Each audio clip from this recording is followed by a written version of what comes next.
예, 시장을 이겨라. 어디서 좀 아이디어를 찾아볼까요? 반등후에 숨고르기를 하고 있는 시장, 어떤 쪽을 봐야 될지 실적 시즌, 또 관심 종목들 대응 전략 세웁니다.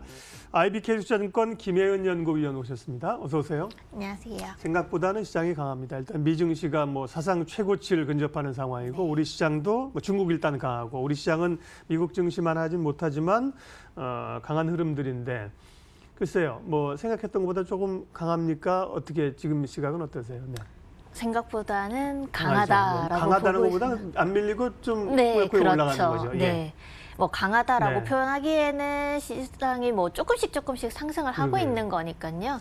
그렇지만 이제 전체적으로 봤을 때 뭔가 지수의 상승을 이끌 수 있는 요인들이 있나라고 물음표를 다 던질 수 있는 상황이기 때문에 지수가 강하다라기보다는 하단이 튼튼하게 지지되고 있다라는 상황으로 보시면 될 것 같습니다. 그러니까 지수 보면은 13거래일 연속 상승을 하면서 이제 타이 기록 세운 것처럼요.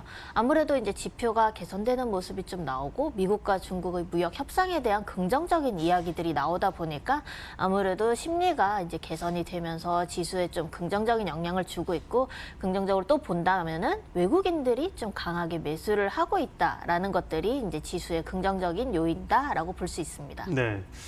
그래서 어쨌든 시장 상황 변화를 대응해서 위쪽으로 강하게 열어놓거나 위쪽을 기존보다 많이 올리시거나 그런 스탠스는 아니시라는 거죠? 네, 아직은 네. 아닙니다. 예. 네.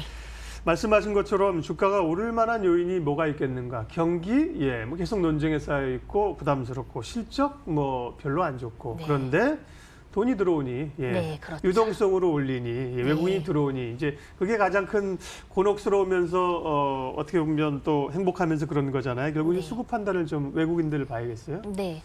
지금 이제 시수 상승을 봤을 때는 네. 외국인들 아무래도 특히 이제 연준이 올해 금리를 동결하겠다라는 것들이 처음에는 별 반응이 없었어요, 그러게요. 시장에. 네. 그러다가 이제 지표가 4월 초에 개선되는 모습이 나타나면서 외국인들이 꾸준하게 큰 규모는 사실 아니지만 계속 매수를 하고 있다 보니까 특히 대형주 중심으로 매수를 하고 있죠. 그러면서 지수 상승을 조금씩 끌어당기고 있는 상황인데, 이후에도 외국인들이 계속적으로 매수를 할 것이냐, 이것이 이제 시장의 흐름을 좌우할 거다라고 보고 있고요.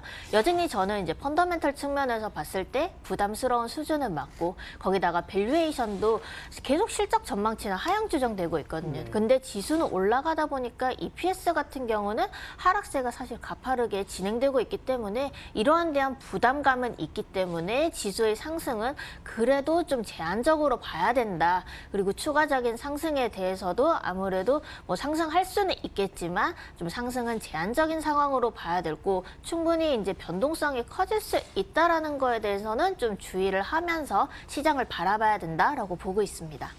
이머징 시장 쪽으로의 자금에 들어올 가능성들은 연초에 상황 안 좋을 때부터 어느 정도 예측은 했고, 네. 최근에 이제 분위기가 좋아지면서 들어오는데 이머징 들어오는 게 꼭 집어서 한국을 살 이유가 있겠느냐? 별로 없다. 그렇게 생각했는데 요즘 같이 소위 이제 밀고 들어오니까요, 자금으로. 그렇죠. 주가가 오르는 겁니다.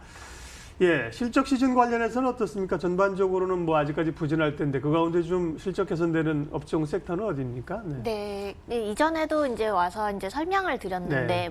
IT 하드웨어, 그리고 운송, 자동차, 그리고 생활소비재, 미디어 교육, 이런 업종들은 이전부터 계속 실적 전망치가 하향 조정되고 있음에도 불구하고 이들 업종은 계속 전망치가 상향 조정되고 있었고요. 특히 IT 하드웨어 같은 경우는 전년 동기 대비로 가장 크게 실적이 개선될 거라고 보는 업종입니다. 근데 이제 최근에 이제 좀 업종 전망치가 계속 하향 조정되고 있기는 하지만 그래도 전년 동기 대비 30% 이상 증가할 거라고 보고 있고요. 나머지 업종들 같은 경우는 계속 실적 전망치가 그래도 견고한 모습을 보이고 있는 상황입니다. 여기다가 플러스 이제 종목에 대한 이슈들이 나타난다라고 하면은 실적이 탄탄한 데다가 이슈까지 더해지면서 주가가 이제 조금 더 급등을 하는 모습들이 나타났고요. 전반적인 실적 전망치가 하락 조정되고 있기 때문에 이러한 실적이 개선되는 업종들에 대한 관심은 여전히 유효하다라고 볼 수 있습니다. 예. 공유 경제 확산과 성장성에 주목한다는 자료를 최근에 이제 내셨다고 하는데요. 리프트 상장이 상당히 상징적이지 않겠어요? 이제 우버드 상장을 기다리고 있어서 공유 경제 관련해서 국내 경제 증시에서 주목할 만한 포인트 좀 알려주세요. 네, 아직 이제 국내에서는 뭐 상장을 할 예정이 되어 있는 기업들이 있거나 하지는 않습니다. 하지만 이제 공유 경제라는 거는 이미 이제 새로운 경제 패러다임으로 자리를 잡고 있는 상황이고요.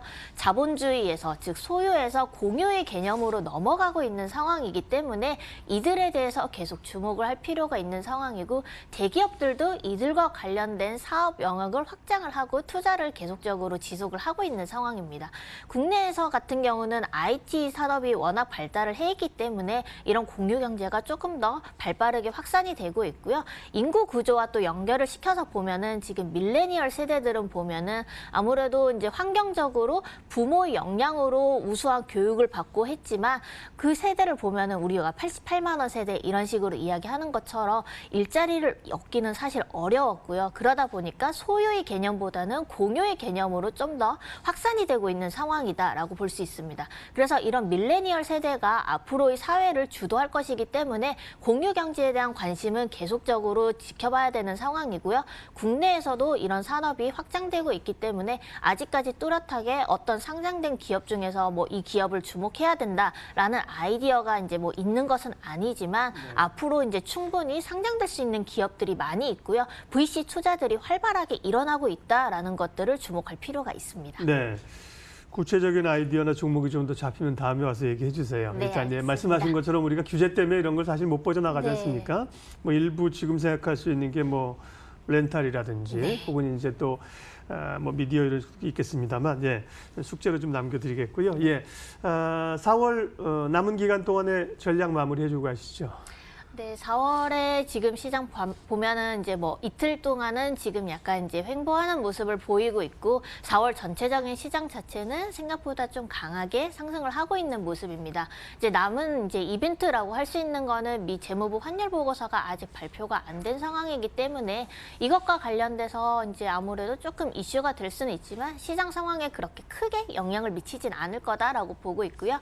그리고 1분기 실적 시즌이 이제 본격화되기 때문에 이런 것 실적에 대해서 아무래도 컨센서스와 어느 정도 일치를 할 것인지 컨센서스보다 좀 크게 하향 조정된다라고 하면 다시 실적에 대한 우려가 불거질 수 있기 때문에 좀 변동성 요인으로 작용을 할 수 있을 것 같고요. 앞으로 이제 4월 남은 시장에는 그래도 이제 좀 긍정적인 흐름이 이어지는 상황 속에서 박스권의 움직임이 이어지지 않을까라고 보고 있습니다. 예, 시장을 이겨라. 오늘은 IBK 투자증권 김혜은 연구위원 함께했습니다. 인사드리면서 출발 마켓온 오늘 순서는 여기서 가름하도록 하겠습니다. 함께해 주셔서 고맙습니다.